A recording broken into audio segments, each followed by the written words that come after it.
Om Swastiastu. Selamat siang anak-anak.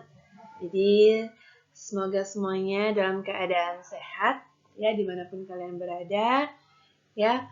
Masih semangat semuanya untuk belajar kimia pada hari ini ya. Nah di sini kita akan memasuki bagian terakhir anak-anak dari bab 1. Jadi ibu harapkan di bab ini kalian benar-benar belajar ya anak-anak ya. Nah kalau di pertemuan sebelumnya atau di video sebelumnya kita sudah membahas tentang yang namanya filtrasi, destilasi, dekantasi, dan sublimasi, maka di pertemuan kali ini kita akan melanjutkan dengan pembahasan mengenai kromatografi, ekstraksi, rekristalisasi, sentrifugasi, dan juga pengayakan. Jadi ada 5 macam sekarang ya. 5 macam yang akan kita bahas satu-satu pada kesempatan kali ini ya. Jadi mohon belajar dengan baik ya, karena ini akan keluar pada saat ulangan. Ya, jadi apapun yang Ibu sampaikan itu pasti akan keluar. Jadi kalau kalian sampai nggak bisa jawab, berarti kalian nggak pelajari video-video yang Ibu kasih. Paham? Kita lanjut. Nah, di sini hampir mirip anak-anaknya PowerPoint-nya seperti di pertemuan sebelumnya. Karena yang kita bahas di sini masih bagian yang sama. Ya, oke. Kita lihat persepsi pada pertemuan kali ini. Oke. Wait ya. Nah, persepsinya apa? Nah, oke. Kita lihat. Persepsi kali ini adalah, pernahkah kalian meneteskan tinta pada air? Lantas, apakah warna yang terlihat pada air yang telah ditetesi tinta? Terus mengapa ada berbagai macam warna tinta? Bagaimana cara pembuatannya? Banyak banget ya untuk pertanyaan-pertanyaan itu banyak banget. Jadi gimana sih sebenarnya menurut kalian itu apa yang dipergunakan untuk membuat suatu tinta? Nah, itu yang akan kita bahas pada pertemuan kali ini ya.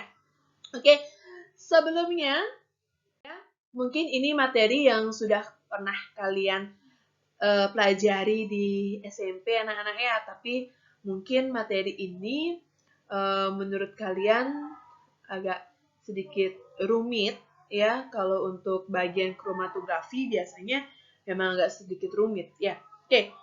Jadi seperti yang Ibu sampaikan tadi, ada 5 macam yang akan kita bahas. Itu ada pertama kromatografi, sentrifugasi, pengayakan, rekristalisasi, dan ekstraksi. Oke, kita langsung saja masuk ke kromatografi. Nah, apa sih itu kromatografi? Kalian udah tahu dong seharusnya kromatografi itu apa? Bentar Bu, saya kayaknya inget Bu. Saya pernah dengar tapi saya lupa itu apa. Semua pasti menjawab demikian. Ya, jadi kalau guru tuh nanya, kalian tahu nggak sih kromatografi anak-anak? Tahu Bu apa? Lupa Bu. Pasti itu jawabannya. Ya, jadi di sini poinnya untuk yang namanya kromatografi itu merupakan suatu pemisahan campuran yang didasarkan pada kecepatan rambatan suatu partikel fase gerak yang dimasukkan ke dalam partikel fase diam, atau dari fase diam dimasukkan atau ditambahkan dengan partikel fase gerak. Intinya, dia adalah kecepatan rambatan suatu partikel. Ya, itu yang disebut sebagai kromatografi. Perlu kalian ketahui di sini, kromatografi itu secara umum dia memiliki kegunaan anak-anak. Ya, jadi ada 3 jenis kegunaan secara umum dari kromatografi. Yang pertama, kegunaannya adalah untuk menentukan suatu jenis komponen-komponen dalam suatu zat. Ya, atau suatu jenis percampuran nanti, baik homogen maupun heterogen. Terus berikutnya yang kedua, kegunaannya adalah menentukan suatu jenis konsentrasi dari suatu zat. Ya, terus yang ketiga itu berfungsi untuk menentukan kemurnian dari suatu zat. Jadi ada 3 poin penting dari kegunaan kromatografi. Yang pertama, kemurnian, yang kedua konsentrasi, yang ketiga komponen. Ya, itu berfungsi untuk menentukan.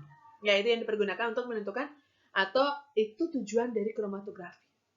Nah, di sini untuk memastikan suatu jenis kelarutan, komponen, dan kemurnian suatu zat yang mempergunakan metode kromatografi, ya, secara umum kita harus melihat keakuratan dari suatu proses peristiwa kromatografi.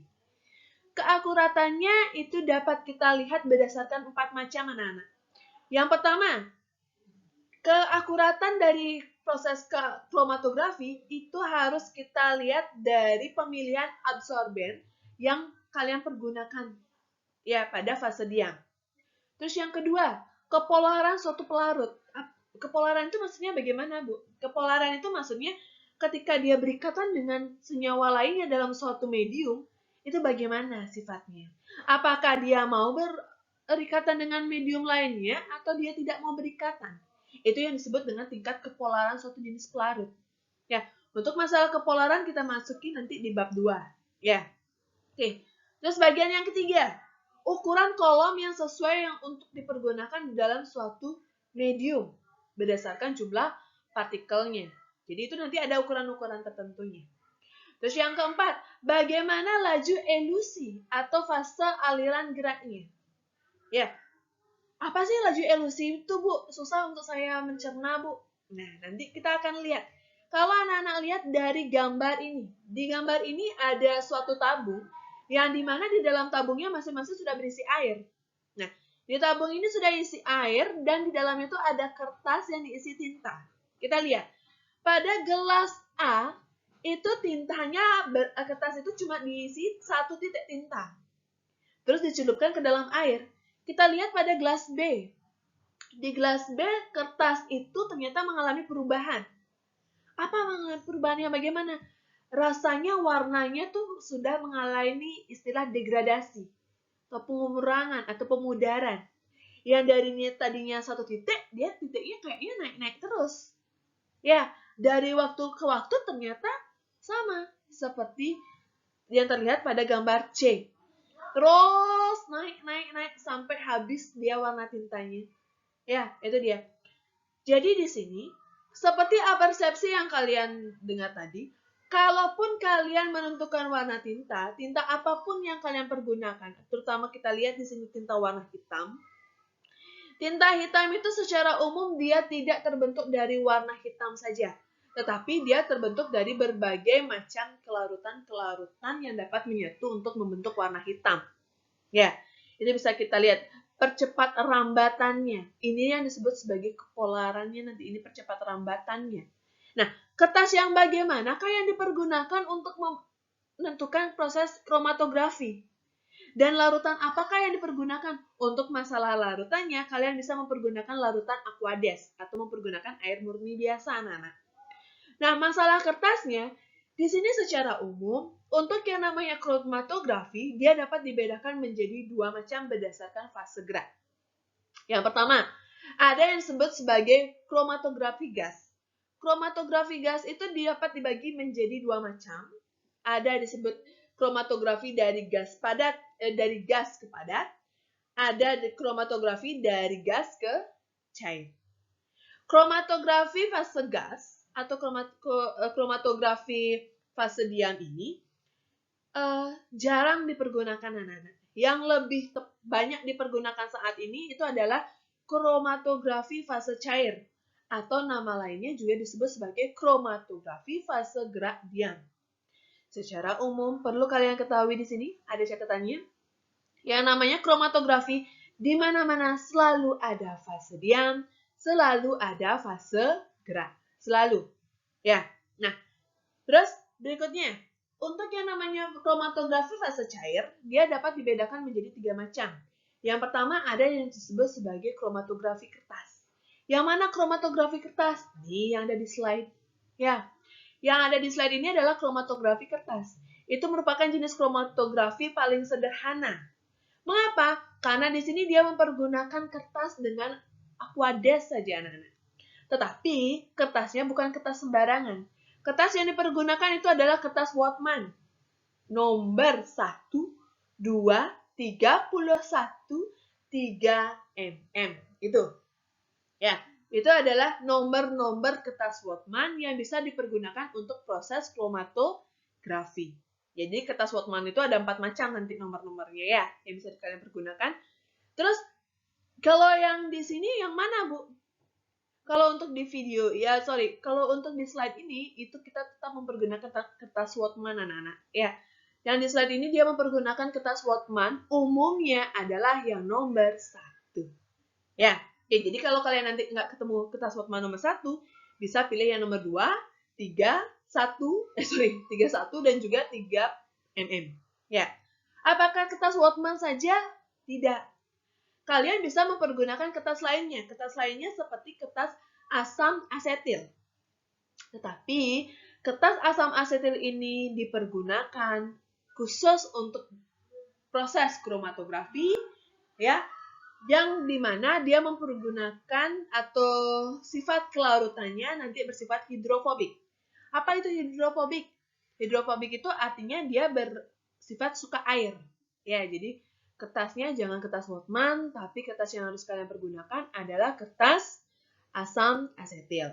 Nah, apakah kertas itu saja, Bu? Tidak. Ada lagi namanya kertas penukar ion. Ada juga disebut dengan kertas serat kaca. Khusus untuk serat kaca, kertas serat kaca itu hanya dipergunakan apabila suatu jenis larutan yang akan kalian uji itu bersifat korosif atau dia cepat merusak medium yang ada di sekitarnya. Jadi jangan pakai kertas lainnya. Yang perlu kalian pakai adalah kertas serat kaca. Oke, dah? Kita lihat videonya anak-anak. Nah, di sini ada video tentang proses kromatografi. Nah, ini dia.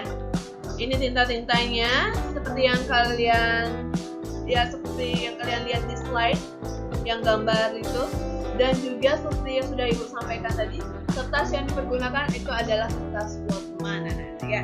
Ini adalah jenis pratikumnya, anak-anak ya. Jadi kalau gimana sih caranya biar bisa menentukan seperti itu, Bu? Nah, ini caranya. Ini pratikumnya, anak-anak ya. Karena kita nggak bisa praktikum, mungkin kalau kita ketemu tatap muka langsung, udah pasti Ibu ajak kalian buat praktikum, anak-anak ya.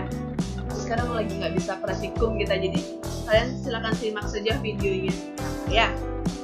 Terus berikutnya, dalam proses kromatografi itu secara umum dia tuh ada yang namanya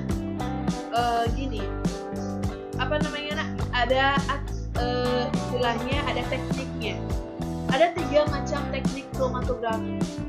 Ada yang disebut dengan teknik descending, ada disebut dengan teknik ascending, dan ada juga yang disebut sebagai teknik radial atau sirkular. Bagaimana tuh prosesnya? Apa itu nama-namanya? Itu tugas yang harus kalian kerjakan.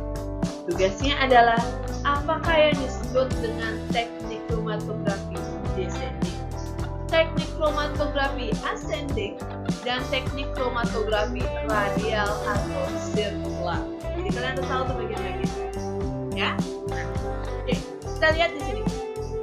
Seperti kalau kalian lihat di dalam video seperti yang sudah Ibu sampaikan tadi, yang tadinya awalnya dia hanya diisiin di T aja, tapi ketika dia dicelupkan ke dalam air aqueous, dia akan merambat. Ya, kita lihat, dia tadinya warna biru saja, apakah warna birunya tetap sini? Tidak. Tadi hitam, apakah hitam saja dia mulainya? Tidak. Yang merah, apakah merah saja? Tidak. Bergantung pada letupan merambatnya suatu partikel, penyatuan suatu larutan dengan larutan lainnya untuk membentuk suatu zat. Ya, tuh. Itu jadi yang mana yang paling cepat di sini antara kerambatannya itu bisa kalian perhatikan. Itu berdasarkan kelarutan. Ya, bergantung pada kelarutan dan keakuratan. Ya, seperti yang sudah Ibu sampaikan. Oke. Nah, itu percobaannya seperti itu yang harus kalian lakukan sebenarnya anak-anak ya, kalau misalnya kita mau praktikum. Sebenarnya asli anak-anak, tapi Bu, bisa nggak kalau misalnya saya nyoba-nyoba di rumah, tapi saya nggak punya yang namanya kertas Whatman atau kertas asetil atau kertas serat kaca atau penukar ion yang Ibu sampaikan itu, bisa. Kalian bisa ambil 1 botol aqua, kalian isiin air murni, kalian ambil tisu, kalian tetesi 1 tinta cair, ya, tinta cair ke dalam tisu, ya, seperti contohnya ini. Terus itu kalian celupin langsung tisunya, kalian lihat bagaimana perubahan pada tisu. Itu praktikum yang sederhana banget ya anak-anak ya, tanpa menggunakan kertas-kertas atau alat-alat praktikum secara umum. Ya, bisa digunakan di sini. Ya, nanti kalian bisa menentukan benar nggak sih kerampatannya itu kayak apa. Gitu. Oke. Nah, ini perubahannya setelah beberapa saat ya anak-anak ya.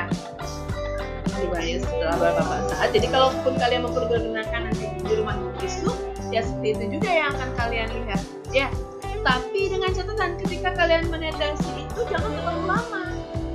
Jadi ketika langsung tetes, langsung kalian sedikit lambat tadi ya. Tapi kalau kalian tetes, kalian tunggu 5 menit atau 2 menit, dia nggak bakalan berubah, dia akan nempel di tisu. Jadinya anak-anak ya, karena kita mempergunakan kertas yang berbeda. Ya, oke, paham ya? Nah, berikutnya kita tinggalkan untuk yang namanya kromatologi. Selanjutnya yang akan kita bahas itu ada disebut sebagai sentrifugasi atau nama lainnya adalah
fungsinya.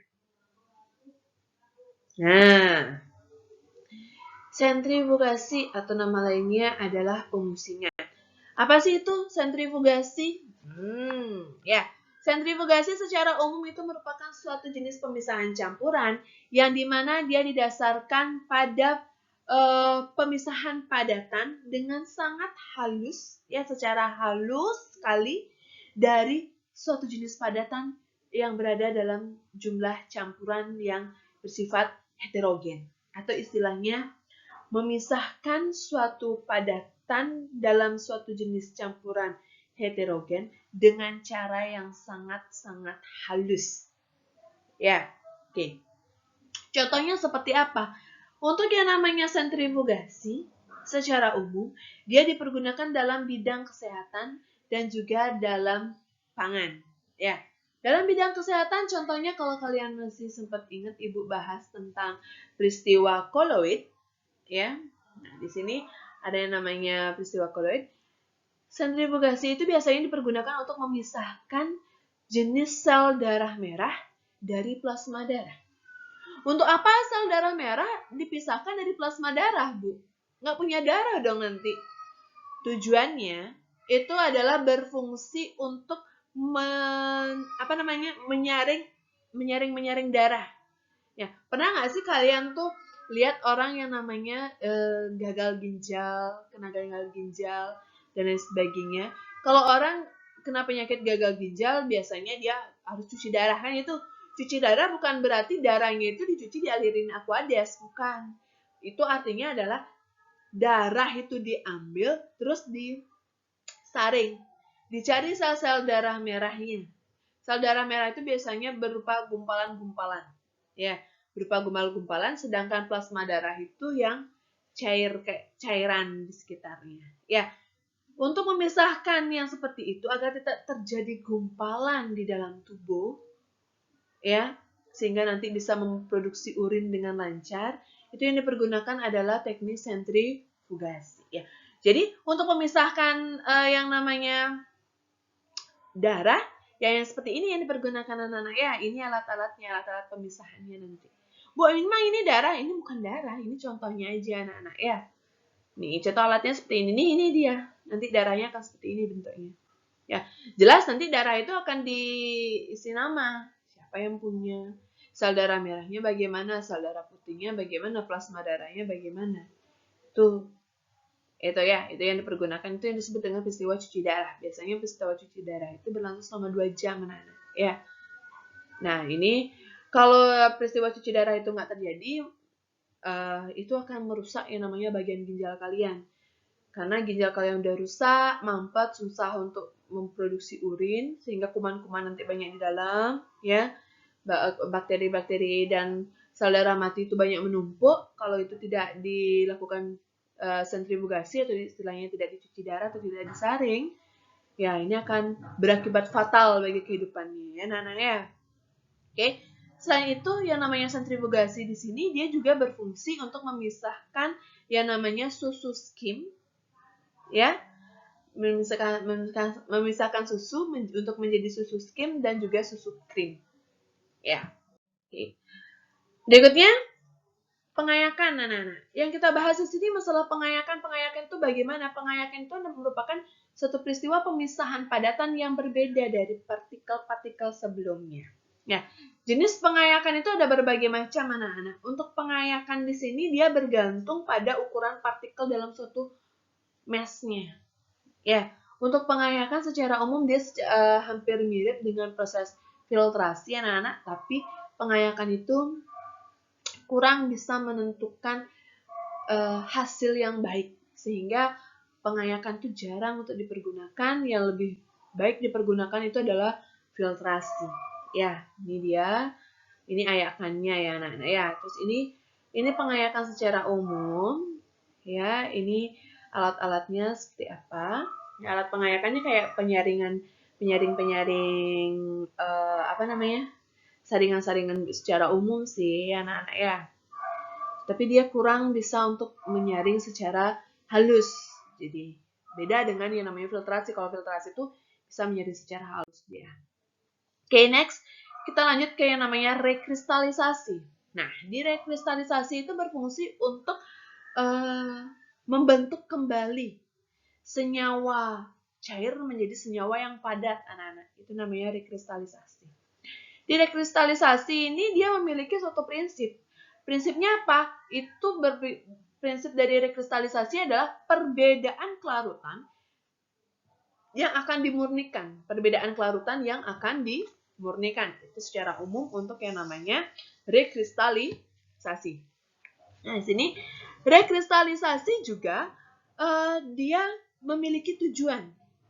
Tujuan secara umum dari rekristalisasi itu adalah pemurnian zat padat ya dari campuran atau pengotornya dengan cara mengkristalkan kembali zat padat dengan pelarut dalam keadaan atau dalam suhu-suhu tertentu.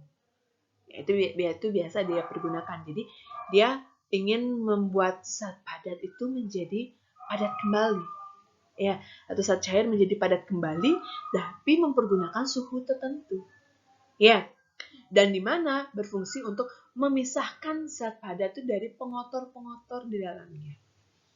Nah, untuk yang namanya proses rekristalisasi secara umum, dia ada yang namanya kriteria pelarut, anak-anak ya. Ada 5 jenis kriteria pelarut yang dipergunakan dalam proses rekristalisasi. Yang pertama, ada yang disebut sebagai pelarut itu hanya melarutkan zat yang diinginkan saja. Ini syarat untuk menjadi pelarut. Ya. Syarat untuk menentukan pelarut yang baik dalam proses rekristalisasi. Yang pertama, dia hanya dapat melarutkan zat yang diinginkannya saja. Ya. Terus yang kedua, hanya dapat melarutkan dalam keadaan panas. Tapi tidak dapat membentuk yang namanya kristal dalam suhu yang rendah. Jadi kalau dalam keadaan panas, baru dia dapat melarutkan. Ya, baru dia dapat melarutkan suatu zat, namun tidak melarutkan kristal-kristal yang akan terbentuk dalam keadaan suhu yang rendah. Terus berikutnya yang ketiga, dia memiliki titik didih yang rendah. Jadi titik didihnya rendah. Ya, kalau titik didihnya rendah, baru dia bisa dipergunakan. Tapi kalau titik didihnya tinggi, tidak bisa. Kenapa, Bu? Kalau titik didihnya tinggi, nggak bisa dipergunakan. Karena itu akan merusak yang namanya proses kristalnya nanti, anak-anak. Ya, proses pembentukan kristalnya nanti nggak bakalan bagus. Ya. Terus berikutnya, dia memiliki titik didih yang kurang dari titik leleh. Ya, titik didih kurang dari titik leleh. Jelas, itu tadi ya, anak-anak ya. Jadi tujuannya untuk apa? Titik leleh itu harus lebih besar daripada titik didih. Tujuannya agar kristal itu tidak mudah meleleh ketika dia dipanaskan nanti. Terus yang terakhir, pelarut ini tidak dapat bereaksi dengan kristal. Jelas, yang dicari adalah pelarut tidak dapat bereaksi dengan kristal. Kalau misalnya kristalnya sekarang sudah terbentuk, terus ada pelarut yang bisa bereaksi dengan kristal, otomatis rekristalisasi itu tidak akan pernah terjadi, atau dalam artian dia akan hancur, anak-anak. Jadi terus mengulang terus untuk rekristalisasi kan susah ya. Nah, itu dia. Itu untuk yang namanya proses rekristalisasi. Ya, jadi proses pembentukan rekristalisasi misalkan sekarang kita lihat di sini ada air. Di sini ada air, di sini nantinya ada suatu jenis penampang melintang. Terus di atasnya ada kayak kristal-kristal atau kayak kaca-kacaan gitu yang terbentuk dari proses penguapan nanti. Ya, jadi dia akan dipanaskan dengan lampu bunsen biasanya, anak-anak ya. Lampu bunsen nanti dia di sini dipanaskan, terus di sini dia akan mengalami peristiwa penguapan, di atasnya baru akan terbentuk kristal nanti. Ya, jadi pelarut ini tidak akan pernah bisa bereaksi dengan kristal di sini. Kalau pelarut nanti bereaksi dengan kristal di sini, otomatis kristal ini akan terus mencair, terus menjadi larutan saja. Nggak pernah dia menjadi kristal. Jadi, kalau dia tidak pernah menjadi kristal, bukan kristalisasi namanya. Gitu. Ya, paham ya? Kita lanjut yang terakhir. Yang terakhir ada yang disebut sebagai ekstraksi. Apa artinya ekstraksi? Ekstraksi itu artinya mengekstrak kembali. Ya, atau istilahnya kalau biasanya biar cepat itu mencincangnya, membentuknya menjadi ukuran-ukuran yang lebih kecil. Itu yang disebut sebagai ekstraksi. Nah, perlu kalian perhatikan anak-anak. Ini adalah alat-alat secara umum yang namanya alat ekstraksi. Ini dipergunakan di laboratorium secara umum anak-anak ya. Di sini ekstraksi itu merupakan memiliki perbedaan merupakan suatu jenis pemisahan campuran yang memiliki perbedaan kelarutan. Ya, dia memiliki perbedaan kelarutan suatu zat yang dimana suatu zat itu tidak saling bercampur satu dengan lainnya. Nah, ya, jadi nggak saling bercampur satu sama lainnya. Itu yang disebut sebagai peristiwa ekstraksi. Nah, di sini istilah ekstraksi itu dia dapat di dalam suatu jenis atau suatu peristiwa ekstraksi itu ada 3 istilah yang perlu kalian perhatikan. Yang pertama, ada yang disebut sebagai bahan ekstrak. Apa itu bahan ekstrak? Bahan ekstrak itu adalah bahan yang akan dipergunakan untuk diekstraksi. Misalkan, contoh ada pisang, kulit pisang. Kulit pisang kita ekstrak.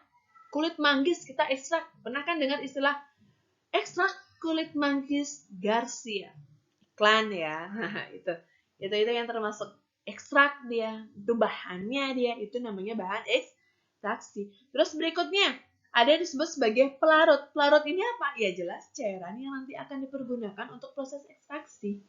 Jadi yang namanya ekstraksi itu dia tidak langsung kulitnya saja atau bahannya saja langsung dicincang, dijemur, digiling, nggak gitu. Dia juga memerlukan yang namanya suatu jenis larutan di dalamnya. Tujuannya untuk apa? Untuk menetralkan bagian-bagian lainnya atau untuk mengumpulkan suatu jenis komponen-komponen yang ada di dalamnya agar mempermudah dalam proses pengekstrakan. Terus berikutnya yang ketiga, ada yang disebut sebagai ekstrak. Nah, ekstrak ini apa? Ekstrak ini jelas bahan atau hasil yang sudah didapatkan dari proses ekstraksi. Ya, oke. Jadi, itu dia ada 3 macam istilah yang harus kalian tahu. Bahan ekstraksi, pelarut, dan ekstrak. Ya, paham ya? Berikutnya, di sini ada namanya juga larutan ekstraksi. Jelas, larutan ekstraksi itu merupakan pelarut yang dimana dia dipergunakan setelah proses ekstraksi. Jadi ada nanti istilahnya lagi. Jadi kalau sudah kita melakukan yang namanya proses ekstraksi, pasti kita juga ada istilah gini anak-anak. Ada istilah residu, ya. Ada sampah-sampahnya yang tidak bisa kita pergunakan lagi pasti itu ya. Terus nanti ada yang namanya ekstraktor. Apa itu ekstraktor? Nah ini ekstraktor ya, bukan traktor. Ekstraktor itu adalah alat ekstraksi. Kalau traktor itu alat bajak sawah nanti ya.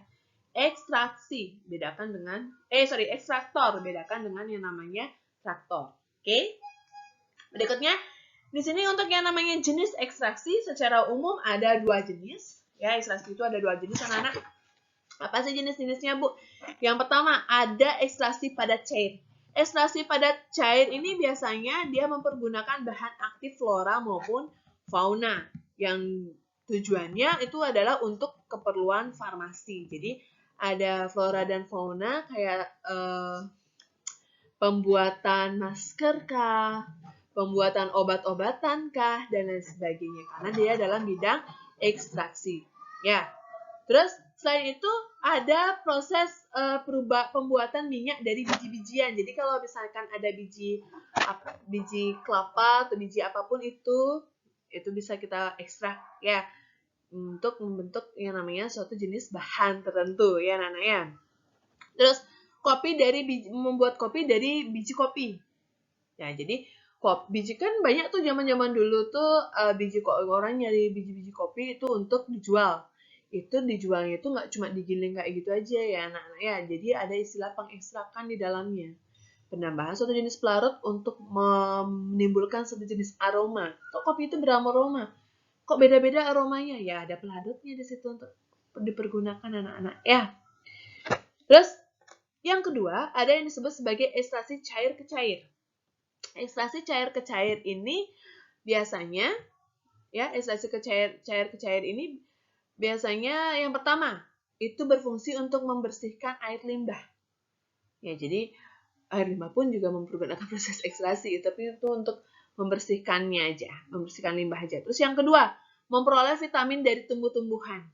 Ya, memperoleh jenis tumbuh-tumbuhan itu kan berbagai macam, ada kandungan-kandungan vitaminnya anak-anak ya. Jadi untuk bagaimana sih agar kita bisa memanfaatkan vitamin yang ada dalam tumbuhan itu?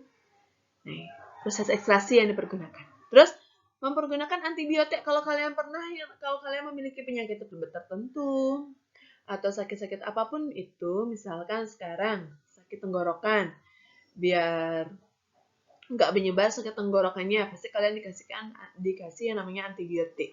Antibiotik yang dipergunakan adalah antibiotik yang berasal dari jenis tumbuh-tumbuhan anak-anak ya. Jadi fase cair ke cair biasanya ya. Terus berikutnya bahan yang terakhir itu adalah dapat dipergunakan sebagai bahan penyedap. Ya, jadi bahan penyedap dari rempah-rempah. Misalkan pernah nggak kalian yang cewek-cewek ya mungkin ya pernah dengar istilah Royco, pernah dengar istilah apa lagi ya, kayak kaldu apa gitu, kaldu apa ya namanya, pokoknya ekstraksi kunyit, ekstraksi rempah-rempah lainnya itu bubuk-bubukan itu loh anak-anak ya, bubuk-bubuk yang saset-saset itu, penyedap-penyedap rasa yang saset itu terbentuk dari proses ekstraksi ya. Ya. Nah, demikian saja. Terus di sini ini alatnya secara umum, ini alat keseluruhan yang dipergunakan untuk proses ekstraksi anak-anak ya. Nah, demikian